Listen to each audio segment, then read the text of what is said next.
మొదటి కొరింథీయులకు 1వ అధ్యాయం 22వ వచనం. యూదులు సూచక క్రియలు చేయమని అడుగుచున్నారు, గ్రీసు దేశస్థులు జ్ఞానం వెతుకుచున్నారు. అయితే మేము సిలువ వేయబడిన క్రీస్తుని ప్రకటించుచున్నాము. ఆయన యూదులకు ఆటంకంగాను అన్యజనులకు వెర్రితనంగాను ఉన్నాడు. కానీ యూదులకేమి గ్రీసు దేశస్థులకేమి పిలువబడిన వారికే క్రీస్తు దేవుని శక్తియును దేవుని జ్ఞానమునై ఉన్నాడు. బైబిల్లో ఆదికాండం నుండి ప్రకటన గ్రంథం వరకు యేసుక్రీస్తు ప్రభువారి ఉనికి మనకు కనబడుతుంది. ఆదాము అవ్వ ద్వారా సంక్రమించిన పాపం నుండి మానవ జాతిని విడిపించడానికి యేసుక్రీస్తు ప్రభువారు ఈ లోకానికి వస్తాడని పాత నిబంధనలో ప్రవచనాత్మకంగా వ్రాయబడి ఉంది. ఆ ప్రవచనం నెరవేర్చడానికి మెస్సయ్యగా ప్రభువే ఈ లోకానికి వచ్చాడు.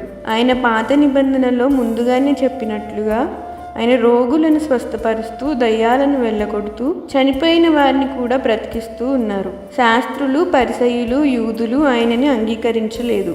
అన్ని అద్భుతాలు చేసినా కానీ ప్రభువుని ఆకాశం నుండి ఒక సూచన చేయమని ఆయన్ని అడిగారు. అలాగే తండ్రి నన్ను పంపి ఉన్నాడని, తండ్రి నేను ఏకమై ఉన్నామని చెప్పినప్పుడు మాకు సూచన కావాలి అని అడిగారు. ఏదో ఒక రకంగా ప్రభువుని కించపరచాలని, ఆయనలో తప్పులు వెతకాలని చూశారు. కానీ ఆయనే మెస్సయ్య అని అంగీకరించలేకపోయారు. అంటే వాళ్ళు ఎప్పుడూ అద్భుతాలను చూశారు తప్ప సత్యాన్ని గ్రహించలేకపోయారు. కొంతమంది యేసుప్రభు నా జీవితంలో ఒక కార్యం చేస్తే నేను నమ్ముకుంటాను అని చెబుతారు. నా వ్యాధి తగ్గితే నేను ప్రభువుని నమ్ముకుంటాను అని కొందరు. నా అప్పులు తీరిపోతే నేను ప్రభువుని నమ్ముకుంటాను అని కొందరు.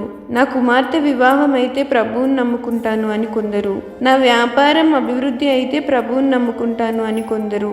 ఇలా అద్భుతాలకు ఎదురు చూసేవారు ఉంటారు. కానీ యేసుక్రీస్తు ప్రభువు దేవుడు, ఆయన యందే సర్వసంపదలు గుప్తంలై ఉన్నవి. సమస్త సృష్టిని కలువ చేసింది ఆయనే. ప్రియుడా, ఆత్మలో వర్ధిల్లిన కొలది అన్ని విషయములలో నీవు వృద్ధి పొందుదువు అని వాక్యం సెలవిస్తుంది. యోహాను సువార్త 15వ అధ్యాయము 7వ వచనం. నా యందు మీరును మీ యందు నా మాటలను నిలిచి ఉండిన ఎడల మీకేది ఇష్టమో అడుగుడి, అది మీకు అనుగ్రహింపబడును అని ప్రభువు చెబుతున్నాడు. అద్భుతం కోసం మనం ఎదురు చూడడం కాదు, కానీ అద్భుతాలు చేసే ప్రభువుని మనం హృదయంలో చేర్చుకుంటే, ఆయన్ని మనం విశ్వసిస్తే, ఆయన వాక్యాన్ని మనం చదివి దాన్ని గైకొని జీవిస్తే మన జీవితంలో ప్రతి సందర్భంలో కూడా మనం అద్భుతాలు చూస్తాము.